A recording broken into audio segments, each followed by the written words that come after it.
ملا احمد جیون ہندوستان کے مغل بادشاہ اور اورنگزیب عالمگیر کے استاد تھے۔ اورنگزیب اپنے استاد کا بہت احترام کرتے تھے اور استاد بھی اپنے شاگرد پر فخر کرتے تھے۔ جب اورنگزیب ہندوستان کے بادشاہ بنے تو انہوں نے اپنے غلام کے ذریعے استاد کو پیغام بھیجا کہ وہ کسی دن دہلی تشریف لائیں اور خدمت کا موقع دیں۔ اتفاق سے وہ رمضان کا مہینہ تھا اور مدرسے کے طالب علموں کو بھی چھٹیاں تھیں۔ چنانچہ انہوں نے دہلی کا رخ کیا۔ استاد اور شاگرد کی ملاقات عصر کی نماز کے بعد دہلی کے جامع مسجد میں ہوئی۔ استاد کو اپنے ساتھ لے کر اورنگزیب شاہی قلعے کی طرف چل پڑے۔ رمضان کا سارا مہینہ اورنگزیب اور استاد نے اکٹھے گزارا۔ عید کی نماز اکٹھے ادا کرنے کے بعد ملا جیون نے واپسی کا ارادہ ظاہر کیا۔ بادشاہ نے اپنے جیب سے ایک چونی نکال کر اپنے استاد کو پیش کی۔ استاد نے بڑی خوشی سے نذرانہ قبول کیا اور گھر کی طرف چل پڑے۔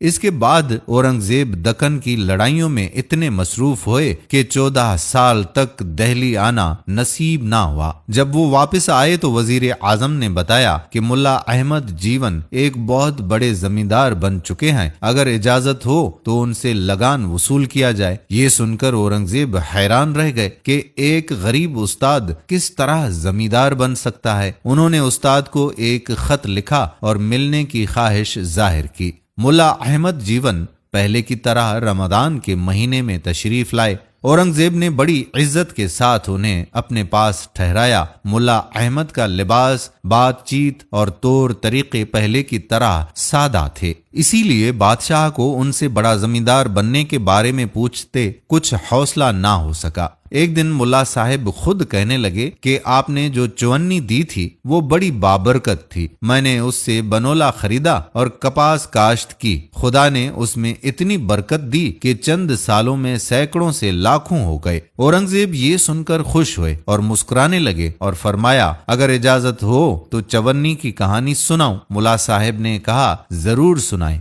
اورنگزیب نے اپنے خادم کو حکم دیا کہ چاندنی چوک کے سیٹھ اتم چند کو فلاں تاریخ کے کھاتے کے ساتھ پیش کرو۔ سیٹھ اتم چند ایک معمولی بنیا تھا۔ اسے اورنگزیب کے سامنے پیش کیا گیا تو وہ ڈر کے مارے کانپ رہا تھا۔ اورنگزیب نے نرمی سے کہا، آگے آ جاؤ اور بغیر کسی گھبراہٹ کے کھاتا کھول کے خرچ کی تفصیل بیان کرو۔ سیٹھ اتم چند نے اپنا کھاتا کھولا اور تاریخ اور خرچ کی تفصیل سنانے لگا۔ ملا احمد جیون اور اورنگزیب خاموشی سے سنتے رہے۔ ایک جگہ آ کے سیٹھ رک گیا۔ یہاں خرچ کے طور پر ایک چونی درج تھی، لیکن اس کے سامنے لینے والے کا نام نہیں تھا۔ اورنگزیب نے نرمی سے پوچھا، ہاں بتاؤ یہ چونی کہاں گئی؟ اتم چند نے کھاتا بند کیا اور کہنے لگا، اگر اجازت ہو تو درد بھری داستان عرض کروں۔ بادشاہ نے کہا، اجازت ہے۔ اس نے کہا، اے بادشاہ وقت، ایک رات موسلا دھار بارش ہوئی، میرا مکان ٹپکنے لگا۔ مکان نیا نیا بنا تھا اور تمام کھاتے کی تفصیل بھی اسی مکان میں تھی۔ میں نے بڑی کوشش کی لیکن چھت ٹپکتا رہا۔ میں نے باہر جھانکا تو ایک آدمی لالٹین کے نیچے کھڑا نظر آیا۔ میں نے مزدور خیال کرتے ہوئے پوچھا، اے بھائی مزدوری کرو گے؟ وہ بولا،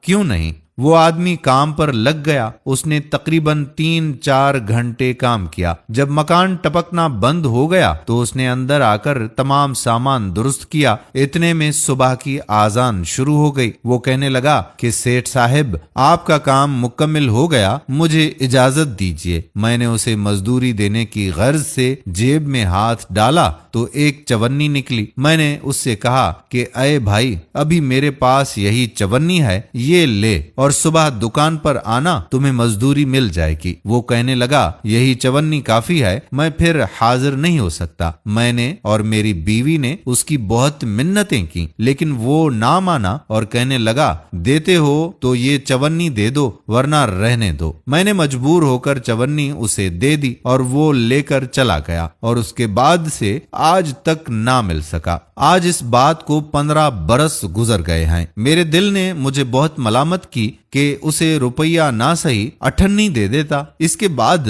اتم چند نے بادشاہ سے اجازت چاہی اور دربار سے چلا گیا۔ بادشاہ نے ملا صاحب سے کہا، یہ وہی چونی ہے، کیونکہ میں اس رات بھیس بدل کر گیا تھا تاکہ رایا کا حال معلوم کر سکوں، سو وہاں میں نے مزدور کے طور پر کام کیا۔ ملا صاحب خوش ہو کر کہنے لگے، مجھے پہلے ہی معلوم تھا کہ یہ چونی میرے ہونہار شاگرد نے اپنے ہاتھ سے کمائی ہوگی۔ اورنگزیب نے کہا، ہاں واقعی اصل بات یہی ہے کہ میں نے شاہی خزانے سے اپنے لیے کبھی ایک پائی بھی نہیں لی۔ ہفتے میں 2 دن ٹوپیاں بناتا ہوں، 2 دن مزدوری کرتا ہوں۔ میں خوش ہوں کہ میری وجہ سے کسی ضرورت مند کی ضرورت پوری ہوئی۔ یہ سب آپ کی دعاؤں کا نتیجہ ہے۔ تو دوستو، حلال کی کمائی ہوئی ایک چونی بھی کتنی برکت والی ہوتی ہے اور اس سے کتنا کمال ہوتا ہے۔ اللہ پاک ہمیں حق پر رہنے کی توفیق عطا فرمائے اور اپنے گھر میں حلال کے کمائے ہوئے پیسے لانے کی اور اولاد کی پرورش ان پیسوں سے کرنے کی توفیق عطا فرمائے۔